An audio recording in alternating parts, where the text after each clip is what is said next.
Hello friends, आप सभी का बहुत बहुत स्वागत है। मैं हूं डॉक्टर एमपी शर्मा।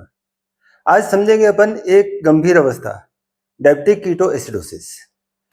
एक स्वस्थ मनुष्य में ऊर्जा के लिए ग्लूकोज का उपयोग होता है। इंसुलिन की हेल्प से ग्लूकोज सेल्स में जाता है और सेलुलर रेस्पिरेशन में भाग लेकर एटीपी, पानी और कार्बन डाइऑक्साइड बनाता है। एटीपी का उपयोग सारे कामों में होता है, पानी का उपयोग भी हो जाता है और कार्बन डाइऑक्साइड को ब्रीदिंग के दौरान लंग्स के द्वारा बाहर निकाल दिया जाता है। लेकिन जिसके डायबिटीज है उसमें इंसुलिन की कमी है और इस कारण सेल्स में भी ग्लूकोज की कमी हो जाती है।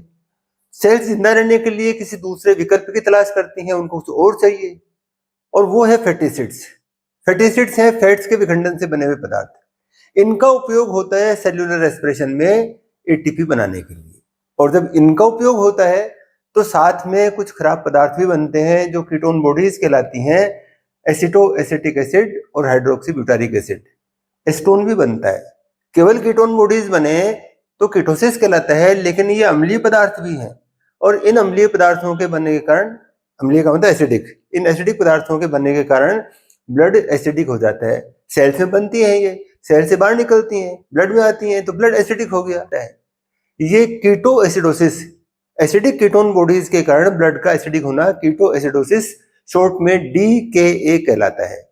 और इसके कारण दूसरे बहुत सारे लक्षण और उत्पन्न होते हैं, दूसरे सिस्टम्स और प्रभावित होते हैं। अपन एक एक करके समझते हैं। अब अपन पहले यूरिस्टिक्स की बात करते हैं। यूरिन टेस्ट करने की स्टिक्स पहले यही कॉमन थी। ग्लूकोमीटर बहुत कॉमन नहीं था, महंगे भी थे और उनकी स्टिक्स भी बहुत महंगी थी। यूरिस्टिक्स ये 3 प्रकार की थी। एक स्टिक से केवल ग्लूकोज का पता लगता था कि यूरिन में कितने प्रतिशत ग्लूकोज है। दूसरी स्टिक ऐसी हुआ करती थी जिसमें ग्लूकोज और कीटोन दोनों का पता लगता था। तीसरी स्टिक ऐसी होती थी जिसमें यूरिन में ग्लूकोज, कीटोन और प्रोटीन तीनों का पता लगता था। प्रोटीन भी, जब किडनी खराब होते हैं तो प्रोटीन भी आने लगता है यूरिन में, उसका टेस्ट करना भी बहुत ज़रूरी हो जाता है।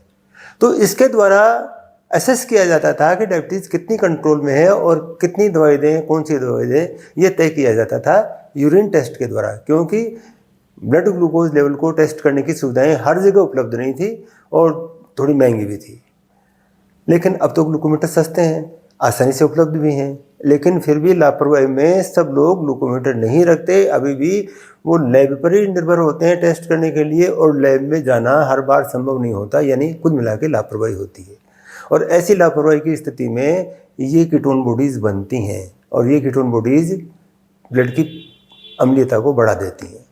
इसके कारण जो प्रभाव पड़ते हैं उनकी बात करें अपन, तो पहले अपन लंग्स की बात करते हैं। लंग्स में फ्लूइड इकट्ठा होता है जिसको आम बोलचाल की भाषा में पानी भरना कहते हैं। फेफड़ों में पानी भर गया, ट्यूबरक्लोसिस के कारण भी होता है। अपन बात डायबिटीज़ की कर रहे हैं, और इसके कारण डीप ब्रीद नहीं हो पाती, गहरा सांस नहीं ले पाता है, एक बात तो ये। और दूसरा, सांस लेने में डिफिकल्टी होती है, दमा जैसी स्थिति हो जाती है।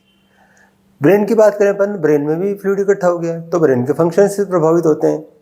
ठीक से खड़ा नहीं हो सकना, ठीक से चल नहीं सकना, और कन्फ्यूजन के स्टेट में रहता है आदमी। यदि कीटोएसिडोसिस और बढ़ गया, ऐसी स्थिति में उस व्यक्ति के सांस में से फ्रूट्स की स्मेल आती है, क्योंकि ब्लड से निकलकर ये कीटोन बॉडीज थोड़े से विस्तृत होकर लंग्स की एयर में जाते हैं, और जब सांस छोड़ते हैं तो इनकी स्मेल आती है ऐसे बीमार के सांस में। और इसी तरह से ब्लड से छनकर यूरिन के थ्रू ये कीटोन बॉडीज बाहर निकलती हैं, तो ऐसे पेशेंट्स के यूरिन में भी फ्रूट्स की स्मेल आती है। अब इसके बाद की स्थिति की बात करें अपन, तो नेफ्राइटिस होता है। अपन नेफ्राइटिस की बात करते हैं। अपन ने पार्ट 3 में नेफ्रॉन की बात की है, किडनी की यूनिट है वो। जिन्होंने नहीं देखा है वो पार्ट 3 पहले देख लें।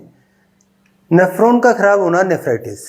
अपन जानते हैं कि नेफ्रॉन फिल्टर करता है ब्लड को और यूरिन बनता है, और फिल्ट्रेट में से सारी उपयोगी चीज़ें फिर से रीअब्जॉर्ब हो जाती हैं, फिर से अवशोषित हो जाती हैं। लेकिन ब्लड में ग्लूकोज ज़्यादा है और नेफ्रॉन की सेल्स में भी ग्लूकोज कम है, क्योंकि ब्लड से नेफ्रॉन की सेल्स में ग्लूकोज को एंटर कराने के लिए भी इंसुलिन चाहिए, जो नहीं है। डायबिटीज़ में ही तो झंझट है। तो नेफ्रॉन की सेल्स भी भूखी हैं और काम ज़्यादा करना पड़ रहा है, क्योंकि पहले वो अवशोषित करती हैं हेल्थी पर्सन में 90 मिलीग्राम पर 100 ml तक का ग्लूकोज, और अब उनको करना पड़ रहा है 180 मिलीग्राम पर 100 ml तक का ग्लूकोज, यानी दुगना ग्लूकोज फिर से अवशोषित करना पड़ रहा है उनको, तो काम तो ज़्यादा हो गया उनका, और खाना कम है, प्लस साथ में ये कीटोएसिडोसिस और हो गया, तो नेफ्रॉन खराब होते हैं। नेफ्रॉन खराब होते हैं तो फिल्टर एपरेटस खराब हुआ उनका, चलनियाँ खराब हो गई, तो जो प्रोटीन अब तक नहीं आ रहा था यूरिन में, वो प्रोटीन भी आने लग गया। यूरिन में प्रोटीन आना ये प्रोटीनूरिया कहलाता है, जो एक स्टेप और ख़राब हो गई हालत पेशेंट की, जो तुरंत कंट्रोल में की जानी चाहिए, प्रोटीनूरिया। अब इससे ख़राब स्थिति ये है, क्रोनिक रीनल फेल्योर, CRF, धीरे धीरे किडनी खराब हो जाता है। क्रोनिक का मतलब धीरे धीरे, अचानक कोई चीज़ होती है उसको एक्यूट कहते हैं। धीरे धीरे नेफ्रॉन खराब हुए, किडनी खराब हो गया, किडनी ने काम करना बंद कर दिया। ये सबसे गंभीर अवस्था है, किडनी का कोई इलाज नहीं है। एक बार किडनी खराब होने के बाद में कभी ठीक नहीं होता। जिनके डायबिटीज़ होती है उनके ट्रांसप्लांटेशन भी संभव नहीं है। तो उपाय क्या है? लापरवाही नहीं करें और किडनी को संभाल कर रखें, उसको बचा के रखें। अब एक चीज़ और समझ लेते हैं यहाँ पर, UTI, यूरिनरी ट्रैक इन्फेक्शन, मूत्र मार्ग के संक्रमण, यूरिनरी ब्लैडर और यहाँ से बाहर निकलने का रास्ता यूरिथ्रा, ये यूरिनरी ट्रैक कहलाता है। और यहाँ पर क्योंकि डायबिटिक पर्सन्स के फिल्ट्रेट में, यूरिन में ग्लूकोज है, और ग्लूकोज के कारण जो पैथोजेंस हैं, पैथोजन का मतलब बैक्टीरिया, फंजाई, ये पैथोजेंस कहलाते हैं, ये आसानी से उसमें वृद्धि कर लेते हैं। और ये वृद्धि कर लेते हैं तो आसपास के जो सेल्स हैं, उन सेल्स को ये संक्रमित कर देते हैं, उनको इन्फेक्ट कर देते हैं, उनको बीमार बना देते हैं। तो जिनके डायबिटीज़ होती है उनके स्किन इन्फेक्शन तो होते ही है। अपने समझा है कि जननांगों के चारों तरफ फंगल इन्फेक्शन खूब होते हैं जिनकी डायबिटीज़ होती है उनके, लेकिन साथ ही यूरिनरी ट्रैक के इन्फेक्शन भी खूब कॉमन होते हैं। एक बार ठीक हुआ एंटीबायोटिक ली तब, लेकिन जैसे ही एंटीबायोटिक बंद किए वैसे ही ये जो ग्लूकोज आ रहा है फिर से उनको अवसर दे देगा। कहीं एक दो बचे हुए होंगे, वो भी तुरंत वृद्धि करके फिर से इन्फेक्शन उत्पन्न कर देंगे। ये UTI।